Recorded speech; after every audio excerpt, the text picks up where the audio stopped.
Good morning, everyone. Going to get started here.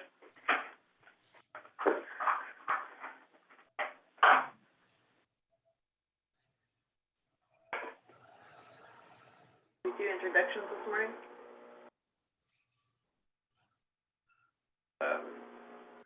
Start with the people on the line, Okay, well, Desiree's on the phone. Mo, you want to give us an introduction? Yeah, I'm Mo Dean. I'm with Gephardt Farm Management and Nut Farmers. Okay. Julie. Yes, this is Julie Allen. I'm president of a ditch company next in the subbasin next door. I've attended these meetings for as long as they've been going, and I'm looking forward to what is forth this morning. Okay. Meredith. Morning, or yeah, good morning. Still morning. My name is Meredith Subira. I'm the water operations manager at Manulife Investment Management, which is formerly Hancock. Jesus. Hi, this is Jesus Rodriguez. I am in charge of the water resources for Nut Farmers and Gephardt Farm Management.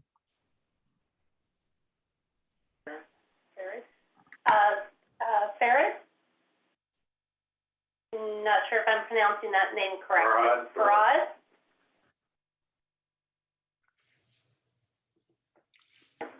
Might be on mute. Farhad, can you hear us? I don't think he's got his speaker on. Okay.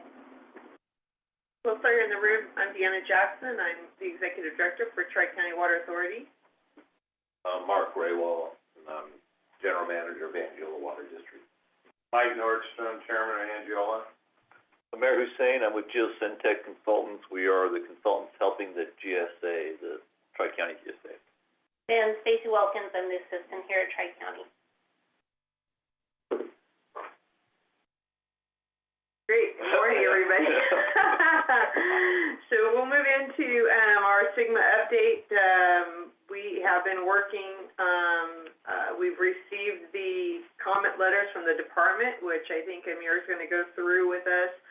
We're also working on our annual reports for both the Tule and Tulare Lake subbasins, our grant application, and those will be the main updates today. So we'll start with the annual report.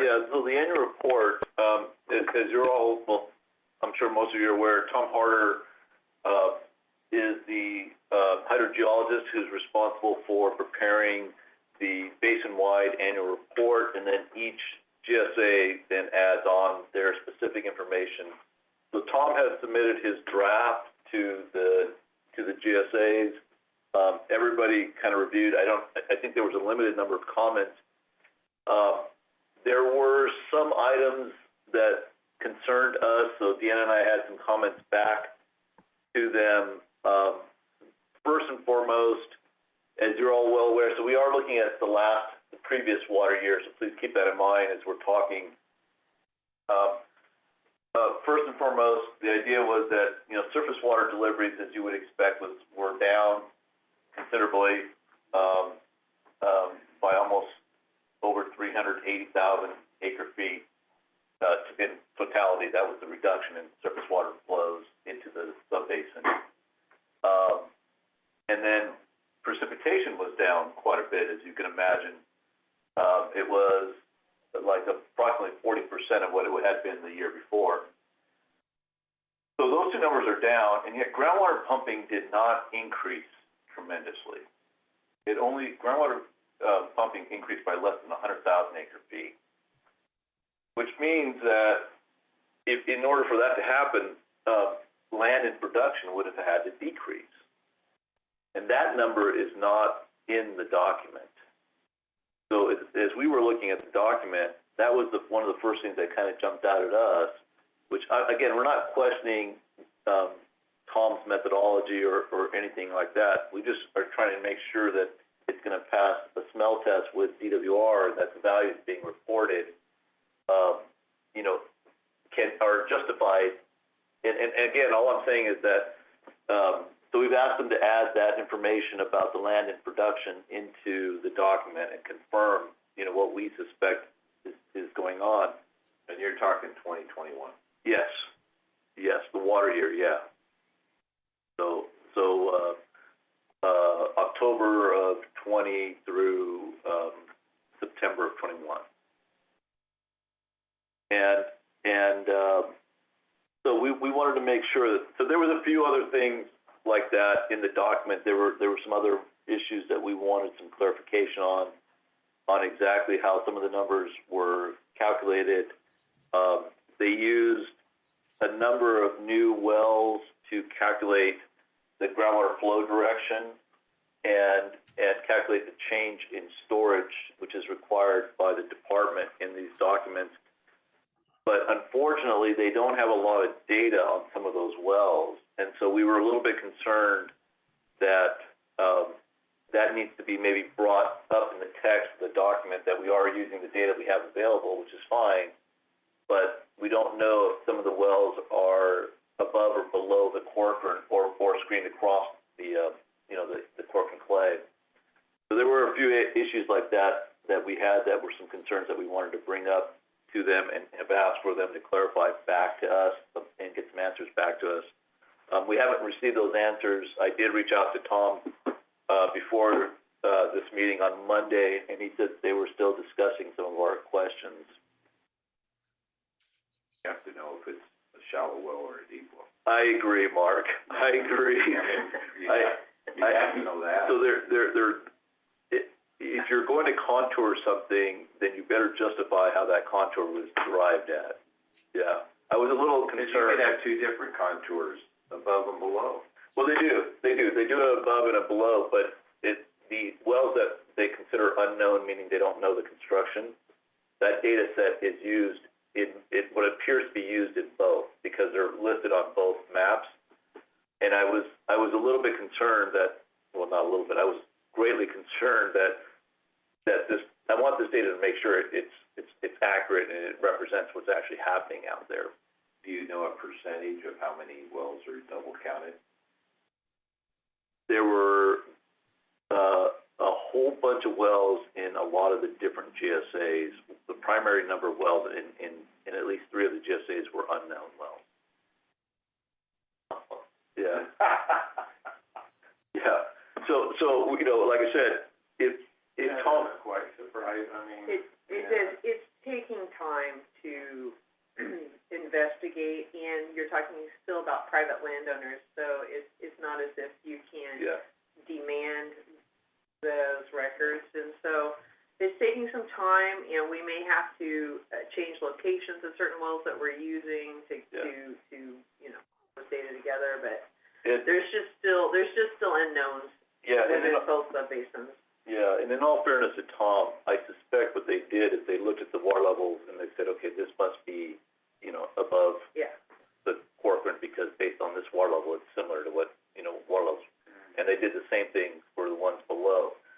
But I don't know that because they don't specifically come out and say that. And we were just asking them to add some more text so that anybody reading this document, can understand exactly how these numbers were derived. But if they did that, then they shouldn't be double counting. Right. And if that's the case, and they should, on the map, they should eliminate the wells, that we suspect that these wells are A-zone or above the Corcoran, we should eliminate those, the upper Rockford, and then only show the other ones on the lower Rockford map, yeah. Well, when we start dealing with the water quality stuff, then it's gonna be really important to know the shallow wells, because those are the only ones that, of concern. Yeah. So using this new data set, it does change where the hole is, and it actually shifts the hole, the low spot in the contours more to the west. That was probably the most obvious change in the contour from last year. Yeah, I can give that to you. So anyways, I want to open it up if anyone else had any questions or wanted me to clarify anything else on the annual report. Sorry, kind of got down in the weeds in there a little bit, but I just wanted to at least make you aware that the document is underway. It is due April 1st, so we're going to be working with Four Creeks and Tom to finalize that document over the next month or so. The next item on the agenda is the comment letters. I'm going to go into more detail on the comment letters later in the meeting, but I wanted it's everyone who should have received an email invitation to this meeting. You probably got a copy of the two letters. One is for Clear Lake, the other one is for the Tule Subbasin. You'll probably notice that they are very similar. The concerns, the concerns are that essentially threefold. They're concerned about the sustainable management criteria that we prepared, not we, but that was prepared for in the original groundwater sustainability plans. Those were the measurable objectives and the minimum thresholds primarily, and how those were derived. And in a nutshell, I mean, there's, 28 pages or something like that, 23 pages that you can read. In a nutshell, DWR essentially said that we need to take into consideration all of the stakeholders. And they felt like the values that were presented in the original GSP, it was not clear to them if all of the concerns of all the stakeholders had been addressed. And I'm summarizing 23 pages of documents there, but it came down to water levels, subsidence, and water quality, and both both subbasins got nailed on the same comments. What happens next for this is we have 180 days to respond to these comments. They are due on July 27th.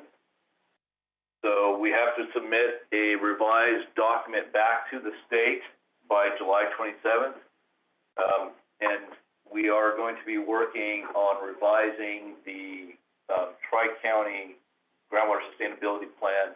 And we are only going to focus in on the sections that specifically pertain to these comments, which is Chapter 4 of the document, the Sustainable Management Criteria. Other changes to the document that we all would like to see are going to happen in the 5-year update, which is due in 2025. We don't have enough time, and in the 180 days, and the department really is not going to review anything other than their comments, because our response to their comments, because they need to stay. Their recommendation to us was to stay laser focused on just their comments. There are, Dan and I've talked, and there's certainly things that we've noticed over the last couple of years that we'd like to update in that document, but those need to wait until we've got this addressed. Responding to their comments is going to require a fair amount of coordination with some of the other surrounding GSAs, and we want to make sure. I think that's where most of our effort's going to be, is making sure that our document corresponds well with everyone else's and matches up, and vice versa. They don't, they've got to address all these concerns in their documents as well, in their GSPs. So I think the department made it clear that this wasn't about the model. It wasn't about water balance. Yeah. None of that stuff was important to them. They focused, for this review, they focused in on the sustainable management criteria and those three issues alone, which means everybody, regardless of whether they think they're sustainable or not, everybody has to address these three issues. But I thought, one part of it it did focus on the model, because he talked about the groundwater flow that they wanted us to address. I thought that was in one of the sections.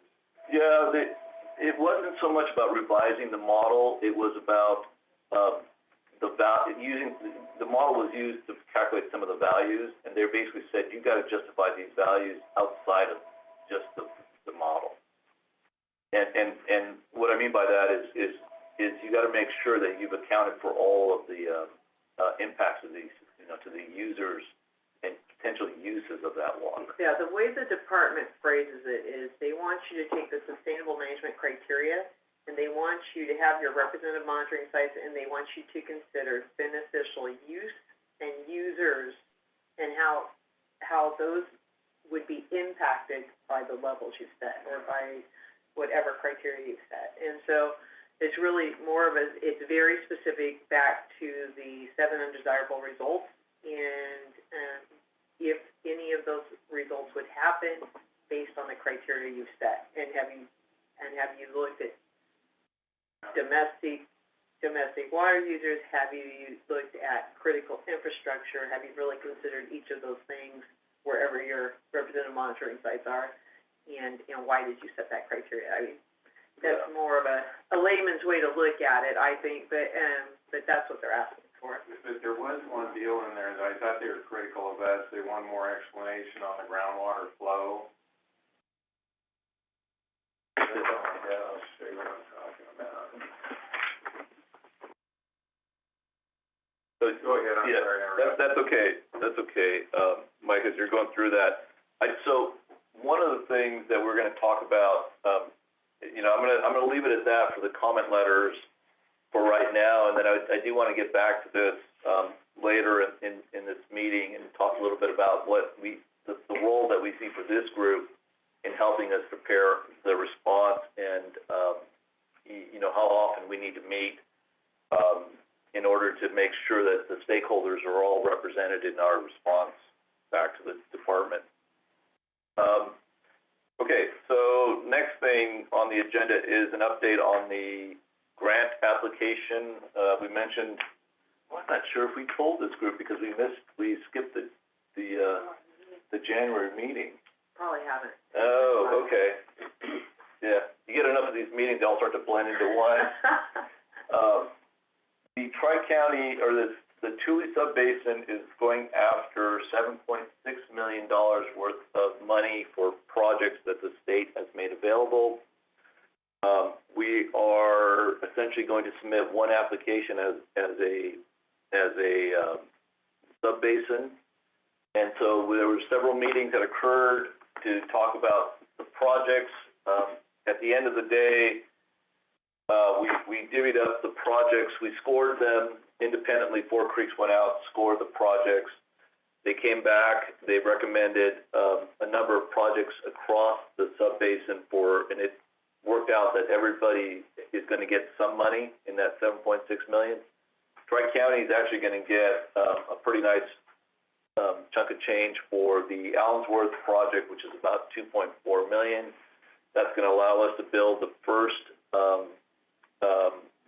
we're hoping 80 acres of basin. So we've prepared our portion of the application. We've done that for Tri-County. We've turned that over to Four Creeks. They are pulling everybody's information together, and they're going to actually turn it in, and it's due on the 28th of this month. They're actually going to, you might hear the number 10 million out there if you're talking to other folks. So we're actually turning in $10 million worth of projects.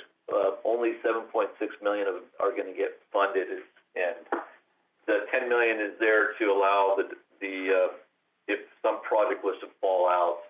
But we are excited because the Allensworth project is one that I think it scored very highly because it benefits both the community from a flood control basis. It also benefits Tri-County and makes water available. And the idea is just west of Allensworth, there's land owned by the Angela Water District. So we are going to enter into an agreement with the Angela to use that property for storage of White River water. So we have floodwaters coming off the White River that currently flood portions of the Allensworth community, and we're gonna redirect that water into, ponding basins on the Angiola property, and then be able to, subsequently use that water, elsewhere in the GSA. So we're excited because that, like I said, that's a really great project. The best part of it is this particular round of funding doesn't have any, matching funds. So we're able to do this project without having to put an additional burden on the community or the GSA or anyone else. And so, you know, we're really excited about moving forward on this project. The grant application is due on the 28th, and we expect that they will have the funding available roughly around June, July-ish, roughly. Any questions on any of that? I don't think I'm going to skip over the Tri-County. I think that covers pretty much everything that we need to talk about for Tri-County. Yeah, Bryn and Kathy are not on for the Lower Deer Creek Watershed Plan, but I will say that, this morning, the land repurposing grant solicitation was released. And I know that Lower Deer Creek, Watershed is, wanting to apply for that grant. And the way the grant reads, it is a regional grant process again. So, I'm going to be working with Rin, and we definitely want to be a part of that solicitation process and see if we can, utilize those funds, for the Tri-County area as well. So, the grant came before I think anybody really has a land repurposing program in place, so it's probably going to be utilized to do some initial studies on how to best do some land repurposing. But that proposal just came out this morning, so it is due April, I want to say 22nd, but it's due in April, so very soon. Again, they're sending out money before people are really positioned to take good advantage of it, but we'll have to find a way to get in there. And I know the Lower Deer Creek Watershed is already working on and preparing to go after this grant, so. Now, could we do that, you know, pick on the White Ranch or even down the lake bottom, call it a wetland restoration deal or something where we could store water as a repurposing? It's possible. I think that, I haven't even thought about Tulare Lake yet, but the Tulare Lake, area should, you know, go after this grant as well. We just have to put a regional effort together. It has to be, you know, broad strokes, go after this money. Grant money is always great, Mike, but it does come with some handcuffs too. Oh, I know, the strings are. Yeah, the strings, that's probably a better way of saying it, but yeah, they definitely come with some strings. So if you're gonna put private land in, you know, it might be worth making sure you understand all of the rules. And it is very geared towards habitat restoration. Yes. It's through the Department of Conservation, so that's, one of the main focuses is habitat restoration. Cause I just look at, you know, White Ranch, it's got the wetland reserve easements on them already, that if we could use those and improve them, where we could get conveyance or whatever to put water on it. And I'm not sure what their, restraint is, you know, if they're really, I'm not sure what all of the, requirements are yet, you know, how long land has to be in production, or how, they did have, I think they took it out, I worked through, actually I was on a working group with Aqua that commented on this, and one of the comments was they had where it was going to be for small farmers only to take advantage of it, and I think, Patty Foray from the Kern area and myself, really pushed hard on having it be a locally driven program, and, because, you know, some of the biggest benefit to habitat restoration, or some of the biggest benefit will probably likely come from larger landowners who Right. could more easily take advantage of this program, you know, rather than just going after small parcels and small farmers that may not be able to provide as much benefit to habitat restoration, so. So like NRCS, when I talked to them, Deanna, where before they didn't want it flooded, quote, deep. Now that they're not getting any water on there, they're saying, well, maybe we ought to look at raising the levees out there and go ahead and flood it up, because you still get the ducks and all that, but then you gotta get the water off, so you don't kill all the habitat out there. But it may be a good opportunity to explore, and we've got Deer Creek plumbed into it, so. Yep. Yeah, I mean, if there's money available for stuff like that, that there's already strings attached because of the easement that's out there, and they would be supportive of, I think, of doing that. Yeah, we'll take a hard look at it and see what we can fit into the station. Who's going after it literally just came out today, Mike, so yeah, give us a chance to take a look at it and see how to figure out, if some of these projects can work, or if we can add to an existing project. You know, maybe expand an existing project to allow for, habitat plus, you know, some, maybe a deeper ponds or portions of it to be deeper. So there may be something that we can do that you know, allow for that. But again, if anyone on the call as well, if any of you have some ideas or projects that, you know, bring them forth to Deanna, and we can take a look at all of them. Absolutely. Mayor, I have a quick question for you. Sure, Mo, go ahead.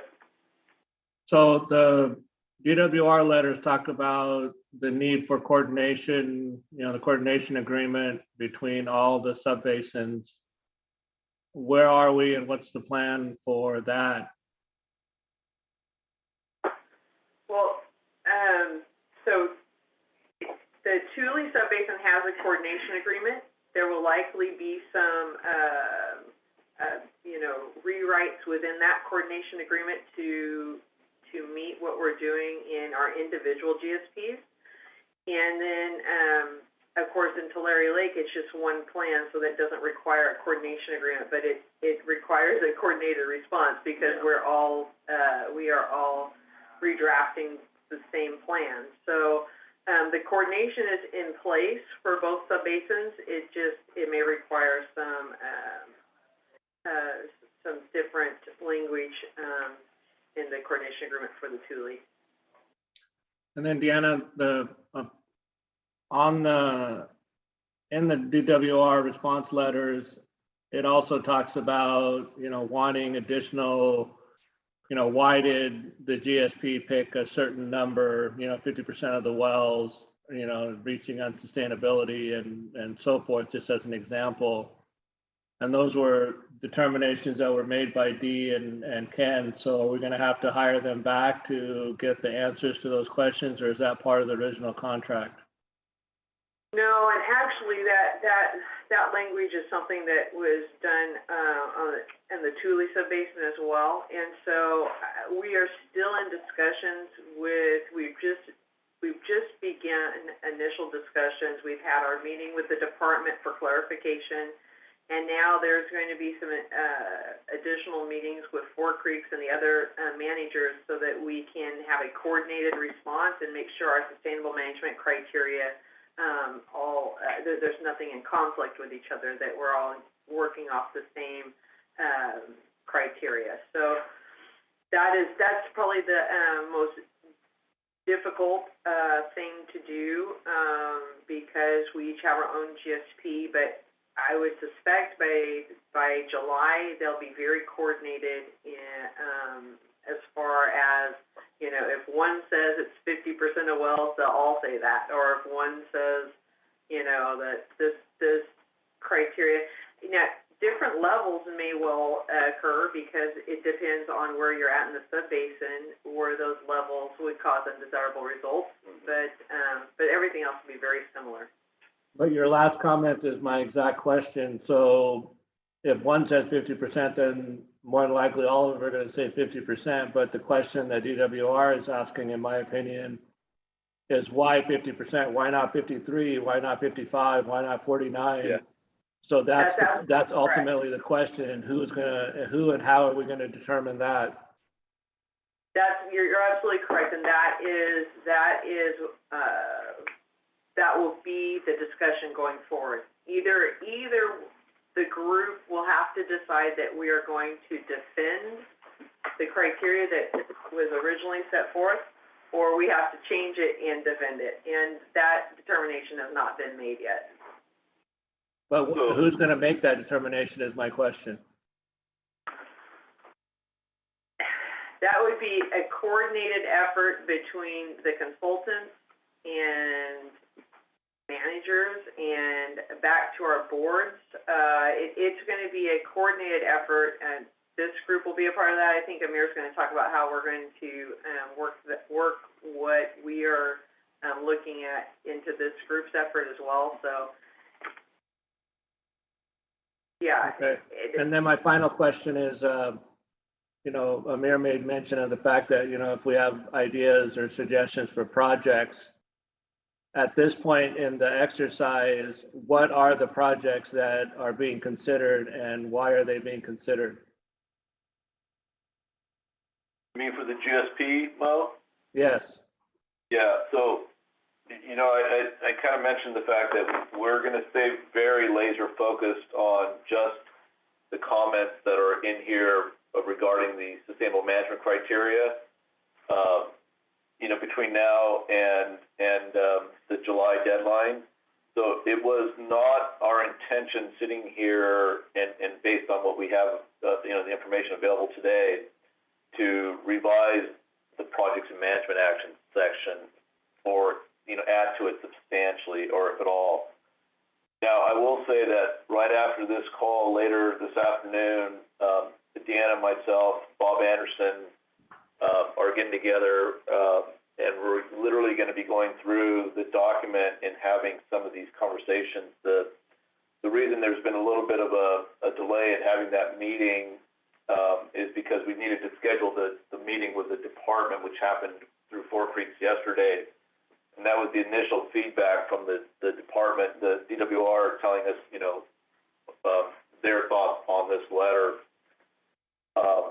But in a nutshell, I don't anticipate that we're going to modify the projects and management actions as part of this effort. I would encourage anyone, though, we can continue to list any new projects as part of the annual report that's being put out every year and add to our list of projects, even if they're still very conceptual in nature. I think we should continue to add to the annual report, and that's where we can make sure that they're listed for any future funding opportunities. But yeah, I don't think, you know, to answer your question directly, Mel, I don't see much of a change in the PMA section. The only thing I'll add to that is whether it's an addendum, it would likely not be a rewrite of our projects and management actions section at this time, but as an addendum, we will add that we have a demand reduction program in place through our allocation program. So that they will get that. They will be able to look at that, and that is a management action that we've already put in place, and it has been reviewed well by people such as PPIC, who have a definite ear of state officials at this point, and so the Tule Subbasin has been touted as being progressive in that area and working in that area. So I think that's going to be helpful to us. But the rewrite will definitely be centered on sustainable management criteria. So, Deanna, if it's okay with you, can we just stay on this topic for a little bit? And Sure. Yeah. I apologize to everybody. I'm going to jump around in your agenda here. I'm going to jump down to item three, D as in dog, just to kind of stay on the, most of the other ones are just going to be some informational presentations anyway. So I think staying on the comment letter is probably a good idea.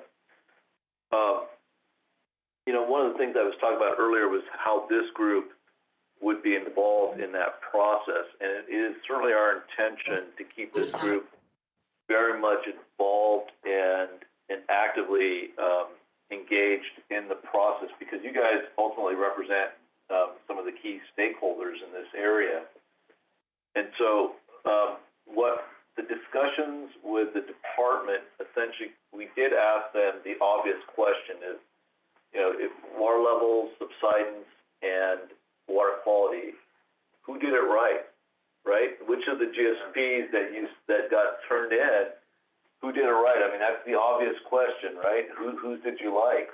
And I can tell you that they gave us some names for water levels, and they're Eastern Tule, the Merced, and one on the coast. Eastern San Joaquin. Oh, I'm sorry. Yeah, Eastern, they're critical. I beg your pardon. Eastern San Joaquin. Thank you. Yes, Eastern San Joaquin.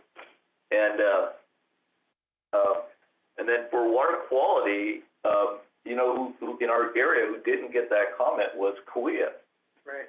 So we're going to look at what Cahuilla did for water quality. We're going to look at what some of these others did for water levels. What they did not provide was any comment on and a suggestion on the subsidence issue. David DeGroot asked him that question yesterday. I asked him that question a couple days ago via email, and we didn't get much of a response back on the subsidence. So it sounds like apparently nobody did subsidence the way that the department wanted. So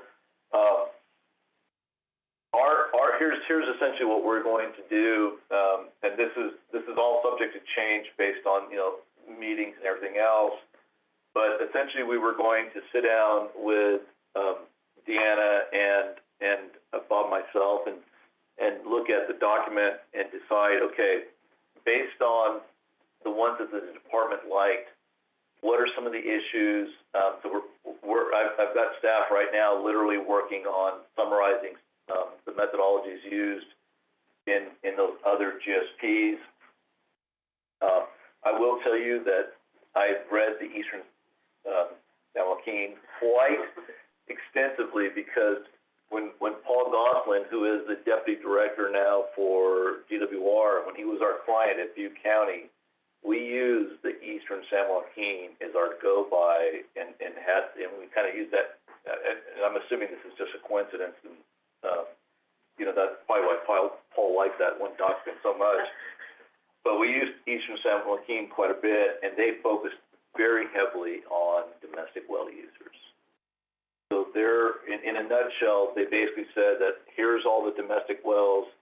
We're going to let water levels drop to this. It'll impact X amount of wells, you know, a certain percentage of wells. And then here's the 2015 water level. So looking at those two numbers, they came up with a criteria. It's a little bit more complicated than that, but that was the gist of it, with a focus on domestic well users.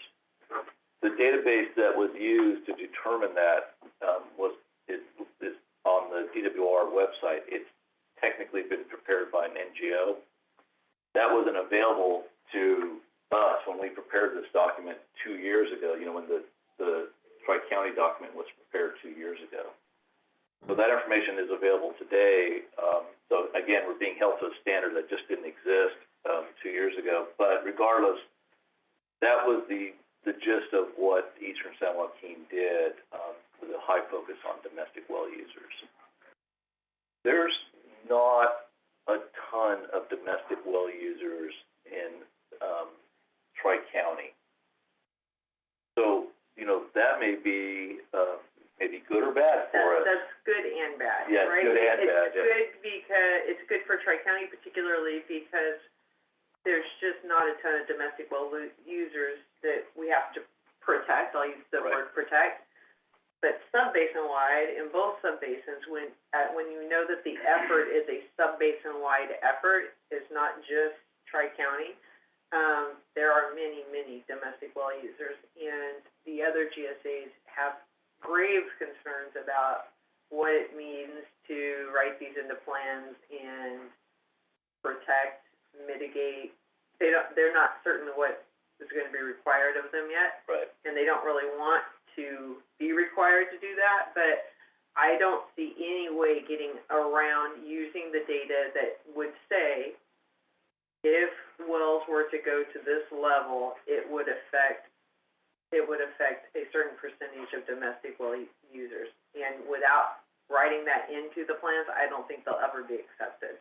They want to know. They want to know what we think is acceptable, and if we drop the water levels past that place, then what are we going to do? Are we going to turn off the wells, or are we going to, in my opinion, they're looking for some sort of mitigation, but nobody's really willing to say that yet. Right. But there likely will need to be a program in place for domestic well users that will have to be written eventually, and the GSAs are going to be monitoring agencies for that. And I know that's not a popular view, and many GSAs are not there in their thinking yet, but I don't see any way around it.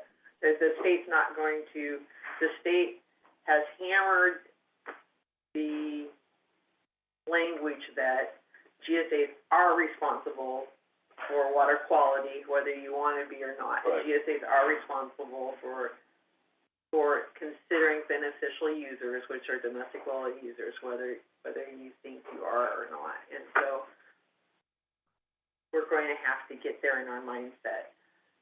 So again, not a particularly arduous problem for Tri-County, but for the rest of the subbasin it is, and since we are all as a whole, it makes it everybody's problem. So we may try to do Tri-County as a management zone and basically be able to say, look, you know, this southeast portion of Tri-County in particular, certainly the Tulare Lake side has already been delisted. Mm-hmm.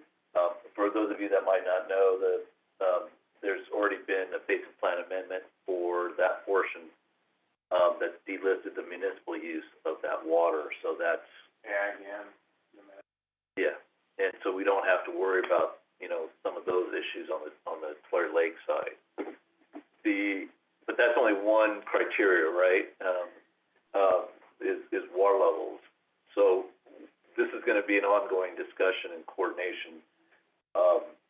You know, Delano Early Mart has always raised the concern that allowing groundwater levels to decrease in the Tri-County area moves water from them towards us, and they've always raised that concern too. So we've got to, you know, this is all going to be part of the coordination efforts that are going to happen over the next few months. And please, anybody who's on the call, if you have questions as we're having this, I know it's easy to have a discussion when we're all in person in the room, but if any of you do have questions, please feel free to chime in. Hi guys, good morning. It's Ariel Hi, Ariel. Manboy here. Hi guys. I know there was Basin Safe on the schedule. You're probably getting there. I have to get off the call around 11. So is there any update on our accounts? Yeah, Ariel, let me we'll jump ahead and sorry, I'm jumping around a little bit today, but just to make sure we accommodate everyone. Dan, is there any update on the Basin Safe for this group? So I know, Ariel, your question is specific to your group regarding the 2018 land IQ land use, but I will shoot you an email later today, and if you want to give me a call, and in a nutshell, the 2018 land use was correct in Basin Safe, but we may have some other venues or avenues for you to go down to change land, what was in production at that time. So I'll shoot you an email later, and then we can have a conversation sometime this afternoon. Sounds good. Thank you guys. You're welcome. Yeah. All right. I think that answered Ariel's question. I just wanted to make sure we got to. And as far as Basin Safe, as an update, we do have fourth quarter invoicing coming out. It was this is interesting to me, but very good for landowners because of precipitation in both October and December. There showed no debits for October or December, only November.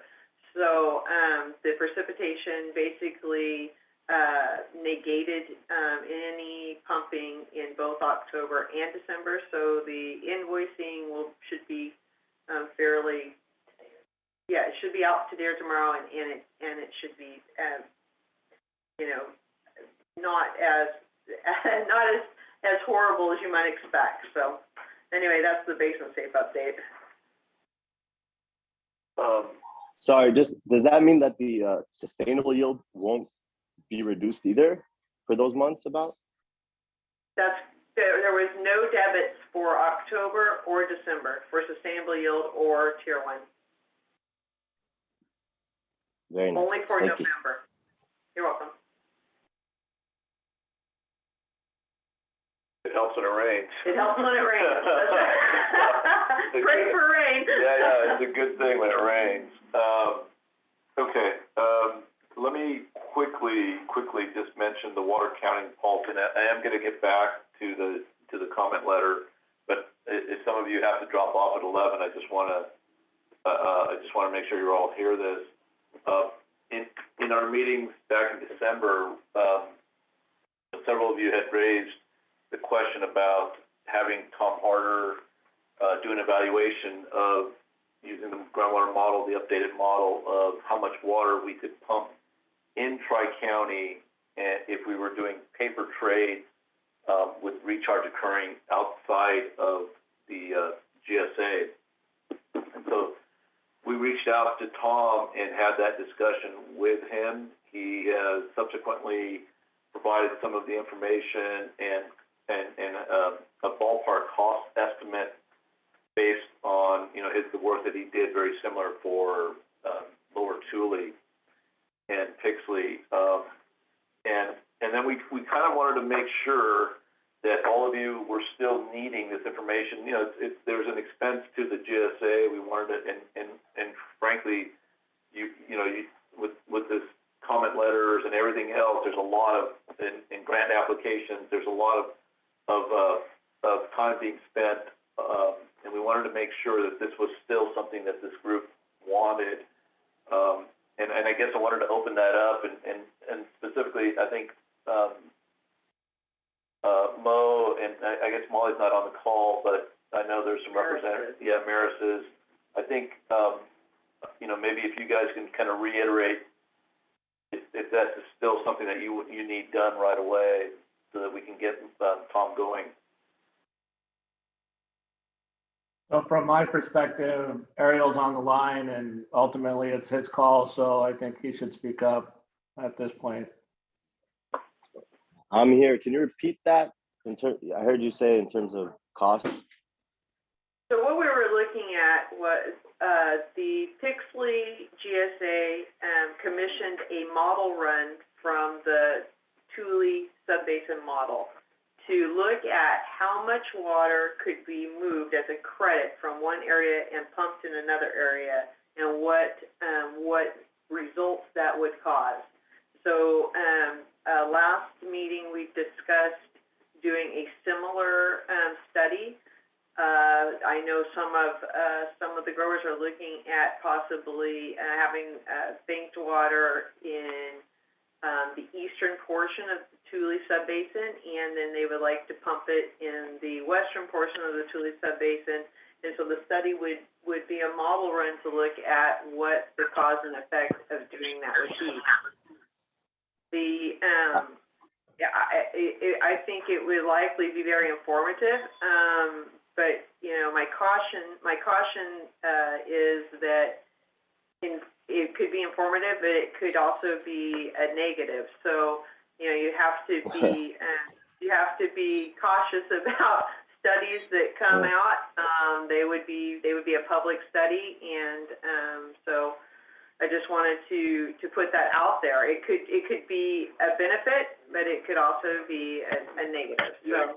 You may not like the results that you get. Yeah, you may not like the results of the study. Yeah. Yeah, I hear you there. Mo, I think this was specifically to that project that we were speaking about a few months ago, Mickey Farms. Is that correct? No. No? Okay. No. So this was so just to add a little more color to the picture on what Deanna pointed out for you and Jesus, at the end of the day, we can't bank water within Tri-County's wide area because of the Corcoran clay layer. So part of what concerned Hancock and myself is the following, which is if we can't bank water within our district, within our own basin, that means we are forced to have to bank water outside of Tri-County's wide area. So the question then becomes how much, if I bank 10,000 acre feet of water someplace else, how much of that water can I extract within Tri-County's wide area without causing any negative impact? So Thomas Harder's models for the upper aquifer and the lower aquifer both imply that no matter where you bank water in the subbasin, it appears that pixely is the hole in the ground in the aquifer, which is where all the water ends up based on the two models that I've seen. So what we were looking for was a model that said if you bank water in Delano or you bank water in Terabella, then that water is physically going to move in this direction, so that we could all look at different projects and go, yeah, that makes sense. No, that one doesn't make sense. This one makes sense. And not have to go, well, we got this project. Now we need to go get a specific model done for that project. And the question back in the meeting that is being referred to was, should the landowner pay for it or should the GSA pay for it? And at that point, the vote, in my opinion, was, the GSA will take care of it because it benefits the aggregate GSA and the basin, or the sub-basin, excuse me. So that is ultimately the issue at hand. What do you guys want to do? Sure. I don't know why it falls on me or our group. I know there's a lot of other members. So if maybe I need to digest it. What I said you should speak up is, I represent you guys. So at the end of the day, you're here. So I don't need to speak. It's your call. Okay. What is the board leaning Well, towards? that's a good question, Ariel. So actually, we're just getting some thoughts from this group about whether you would like to see a study like that. And again, I didn't want to put a study before the board without the advisory committee saying that would be something they're interested in. If it is, then we would put a formal proposal together and put with the exact amounts and the exact study and put it before the board of directors. I don't know that will happen before this next meeting. It's very soon. It would probably happen in March, in the May meeting, and at that point, the board would consider a formal proposal. And I think it's going to take time because we don't know the tithing policies of all those entities as we move across their geographic area. I mean, I just speak to looking at Sausalito's policy. I mean, they have a deal that if water was available to them, then you're not going to take it outside of our area if you bank in there. But then you look at Pixley and Lower Tule and all that. I mean, by the time you pay all the tithing that they want between all of them, you don't have much water left. So that's going to be an issue that I think all these GSAs are going to have to work together on. How are these programs going to work as we create banking in different areas? So it's not just underground movement, it's all the other political, how much they can extract out of you by letting you do this. That's right. Sure. I think this was the same issue we were touching upon with that Mickey property, even though we're not talking specifically about it. So the issues are similar, but it's not solely based on that one project. Sure. I think we're talking about 5 different GSAs, if I'm not mistaken, that we would need to cross over. 5 to 6. One of them being Alpa Irrigation District, correct? If they all take 20%, Ariel, you don't have much left.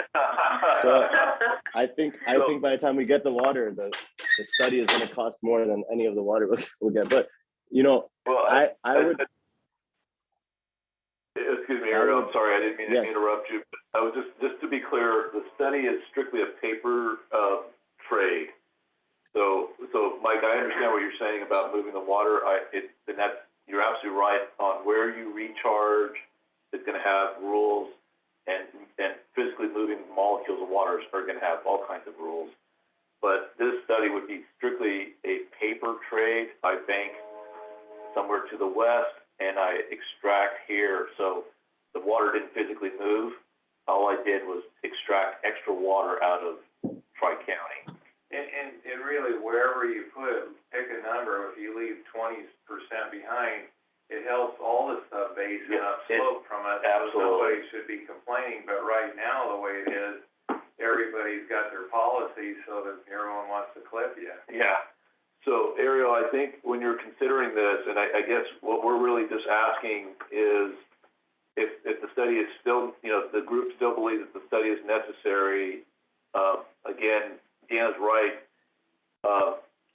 Lower Tule came back with 10,000 acre feet additional pumping.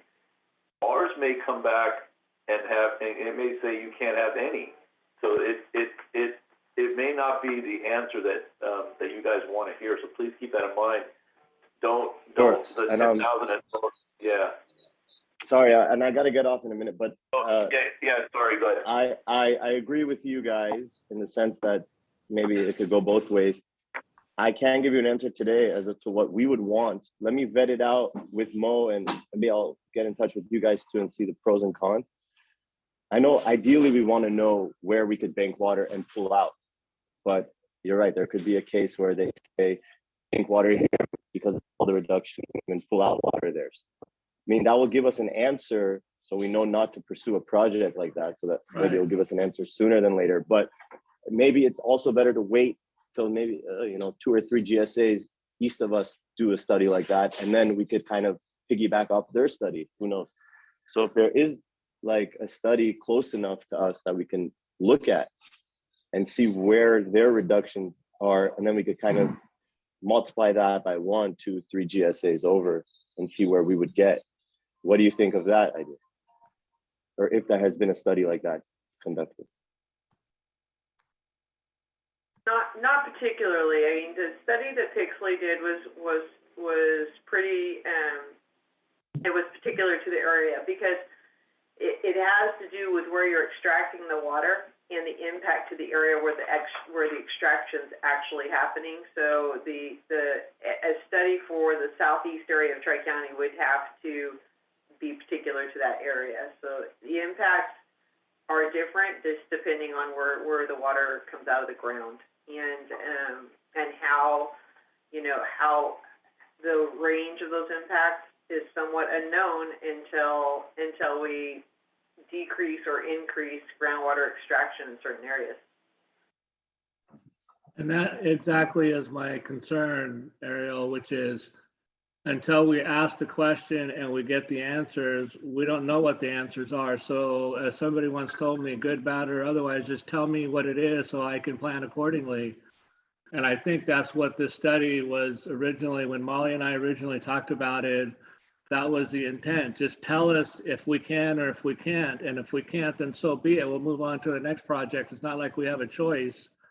So, but if we can, then we can at least know that we can explore Pixley, or we can explore Terabella, or we can explore wherever and go find the right deal to put a bank on or something.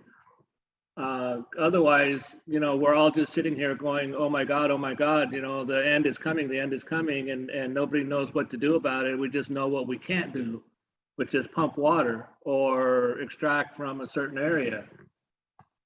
Yeah, this is Maris. I completely agree with everything Mo just said. And I think it's really hard to make any sort of decision without any sort of data or science. So I think the study is long overdue, and this is definitely something we would like to see happen, and we're willing to face the results of whatever the findings are. Because otherwise it's just going to be a back and forth policy discussion with no ground truthing. I guess the people have spoken. Maybe we should do it at the end of the day. If you want, whenever you guys could bring it up to the board or whoever you need to bring it up to. Okay. We would- I We would will- like to see it. Okay, I will try to fast track that and get some numbers and get it before the board sooner rather than later for their input and discussion. And you know, knowing what a paper trade and extra credits would do in the southeast area, I think is beneficial. And Mo and Maris are both right.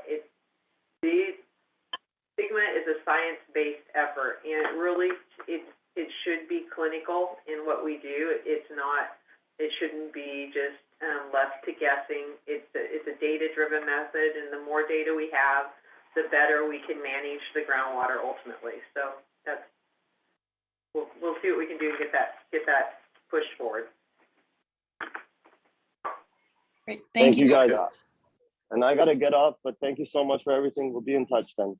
Stacy. Thanks, Ariel. Excuse me, Dan. I'll talk to you later. Thank you. Bye-bye. And Deanna, feel free to reach out if there's any additional clarification or just anything you need from us regarding getting that proposal together. Thanks, Maris. Okay, so again, I'm gonna apologize, we've been jumping around this agenda all over, we want to accommodate people's schedules, we certainly understand, and so let me just jump back to the comments. You know, we talked about the water levels, and how we were gonna handle the water levels and what the input from the department was on water levels. On water quality, we were gonna look at the one from, and how Kuya handled that. And again, it was very focused in on setting some criteria based on existing water quality, regulations. One of the things that the department did make sure that they emphasized to us was that if we are going to let water levels drop below historical lows in 2015, we need to understand what that impact that's going to have on water quality. If we start dropping below that, are we getting into zones that are going to have higher arsenic, other issues like that are naturally occurring? But if that water drops into that zone, then we're going to obviously have an increase in some of those, and that's what they want to avoid. Well, yeah, so, Mayor, but that's assuming somebody's gonna lower their well down to that level, because otherwise their well's down there pumping down at that level anyway. Yeah, so if water levels continue to drop to a level that, into a zone that might have, below that 2015 low water table mark, then they just want to make sure that we consider that. Where the new well would have to be. Yeah. If that's is that a concern?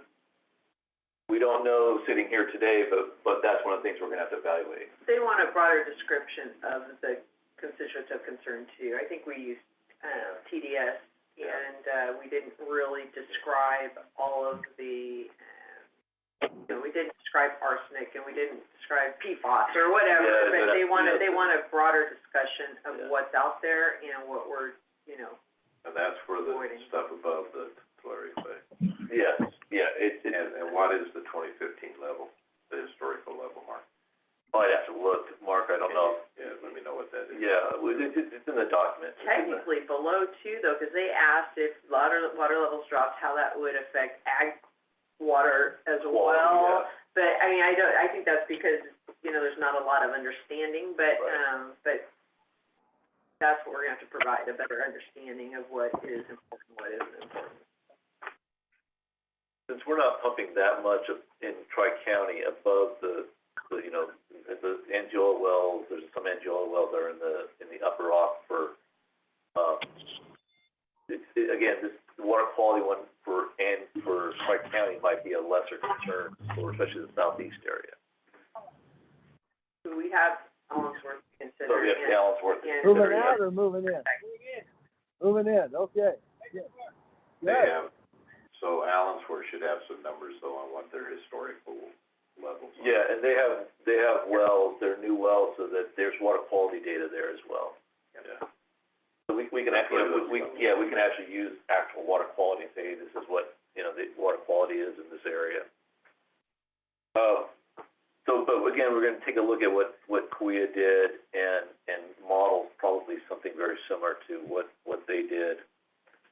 And they want a better description of how we are working with other programs, like the irrigated lands Right. regulatory program or other regulatory groups for water quality. They wanted a better description of how we were partnering with them, basically. So, And I don't want to leave anybody the wrong impression. We're not just going to copy, word for word what some of these other GSAs did. I just want to make it clear that, we're going to model our response back to the department on what they did, because that was clearly acceptable to the department. So we want to do something in the same vein. The subsidence one, though, is probably the one that continues to impact us, because the subsidence, the INSAR data, the satellite data, as you look at that, there's a band that goes from northern Kings County, through Corcoran out, to the east, to the Pixley area. yeah, the Pixley area, right, and to the southeast, I should say, and so, and Harder's models and other things continue to show impacts from pumping in the west side of the Tule subbasin. So that one, I think, is going to be something that we're going to have a lot more coordination with the other GSAs. The issue that came up in the discussion with the department also was about critical infrastructure. What's considered critical infrastructure? What happens? And that's, again, something that we're going to need to define. The document focused a lot on the Bryant Kern Canal, which is absolutely critical infrastructure. But the department felt that, what about other canals and other concerns? And they did point us back to some of the comment letters that we received. Again, when I say we, I'm not just talking about Tri-County, I'm talking about the entire subbasin on the subsidence issue, the flood. Seemed like that was, they were naming those other agencies, but we weren't getting named on that, at least on the canal. Yeah. That was good. Not on the Frank Kern, but they definitely have an eye for this Corcoran area, and they Oh, I know, don't and think those we guys to the described east that want to well. blame us for it all, but, Right. at least DWR is focusing on them and not us. Yeah, I think, Mike, though, that, and you're right about the canal, but they also want us to make sure that we weren't just focused in on the canal. Yeah. That they absolutely, that's one of the major concerns, but they also want to make sure that we consider everything else. And we do get to define what we think is critical infrastructure, but At some point, they'll probably mention the train, so. they'll mention the train. Yeah. So I think the train is definitely one of the issues that we're going to have, and it does. Some things are even simple, like Amir said, we didn't really consider the Tulare Regional Flood Plan Right. and how that could be affected by subsidence.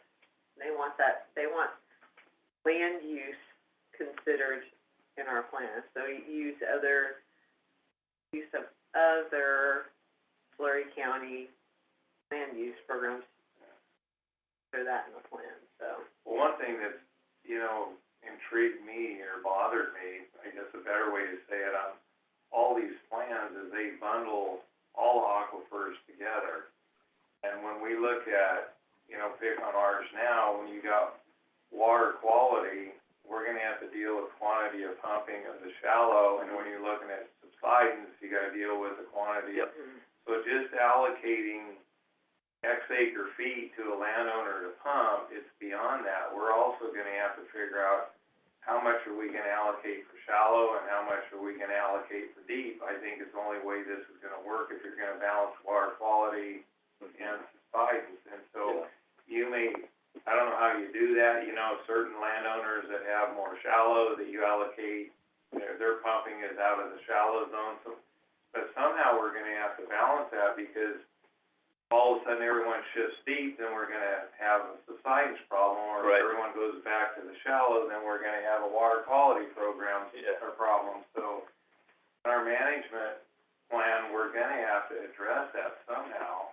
So one of the challenges Mike, and by the way, Westlands, as you're probably well aware, Westlands actually did that. They gave you a pumping allocation in the upper zone and a different one in the lower. And they actually did it depending on how, Geographically. yeah, geographically too. Which would probably make sense where we're at as well. Yeah, but they had the huge advantage of being one document. Oh, yeah. And, you know, only one district to One coordinate. district. Yeah. And they had lots of historical water level data.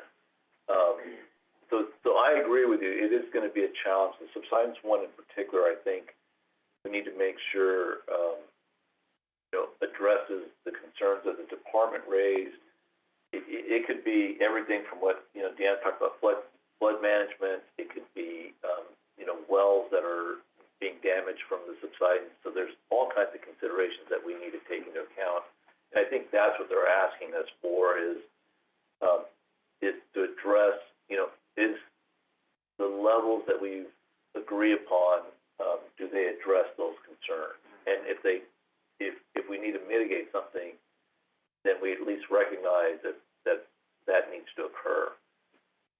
I don't think they're looking for a mitigation plan to be included. That's not what this GSP is looking for, but we may have to say that, the follow-up might be some type of mitigation plans on all of this.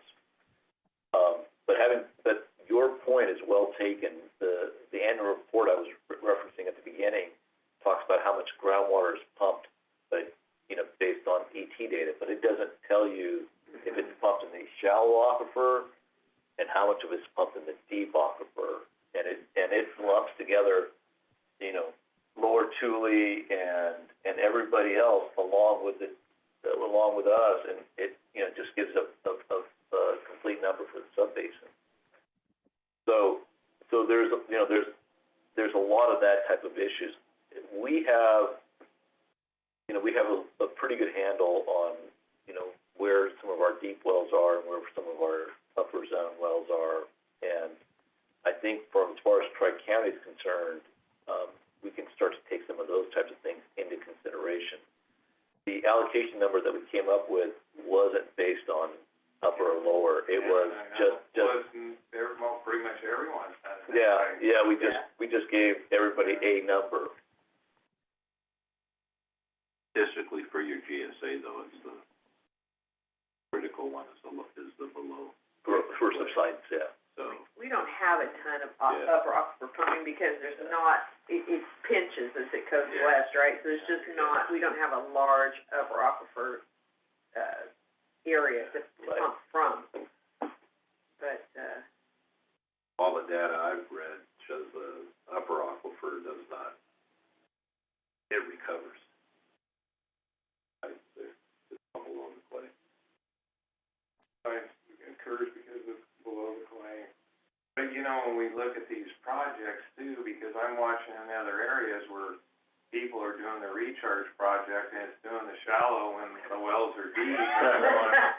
Something's not quite making sense here, but when they just bundle it all and say it's just the gross pumping number, I'm like, at some point, somebody's gonna have a problem with that. So even when we look at our projects, if we're gonna do more for D, then we're gonna probably have to go further east if we're gonna get it below the clay. That's right. That's 100% right. It's not gonna work on. No, we'd want to do them east, but even then, it would take a long time for that water to, to get to the lower aquifer. But it would, that's the best place to do the recharge is to the east. For sure. So, there are definitely some challenges, as you guys on the phone can probably tell that as we're having some of these discussions here internally, there's some challenges, there's some issues.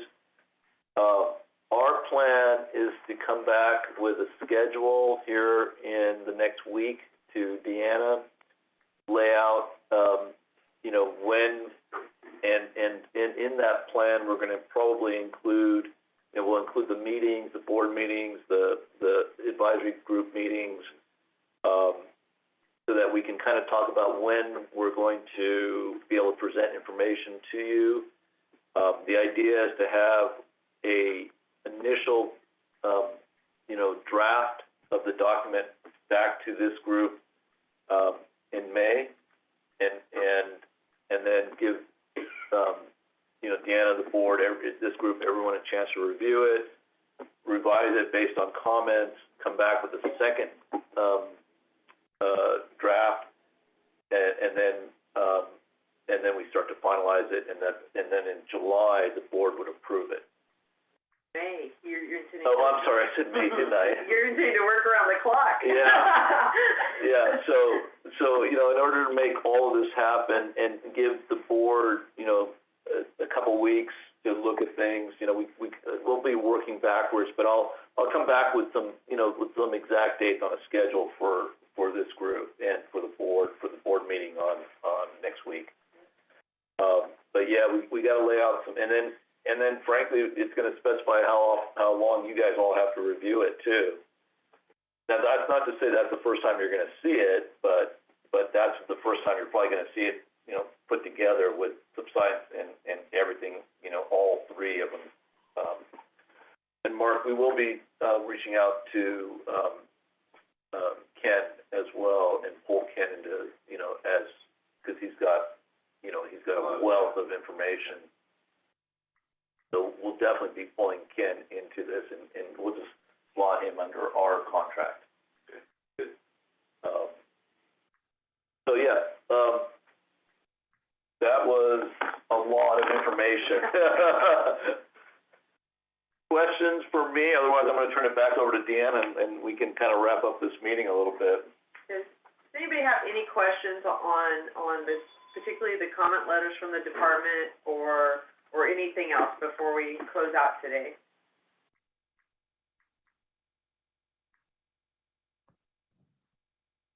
All quiet. All right, guys, I appreciate it, and again, we'll get a schedule out. We will definitely have our regular advisory committee meetings, and we may have to add a couple extra in. We're on a tight schedule to turn around our response. So it should be an interesting few months, and once we get that completed in July, then we can turn back to policy for the GSA, as well as additional projects or management actions that we would like to start considering. So with that, have a great day, everybody. Appreciate it. Thanks, everyone. Thanks, everybody. Thank you.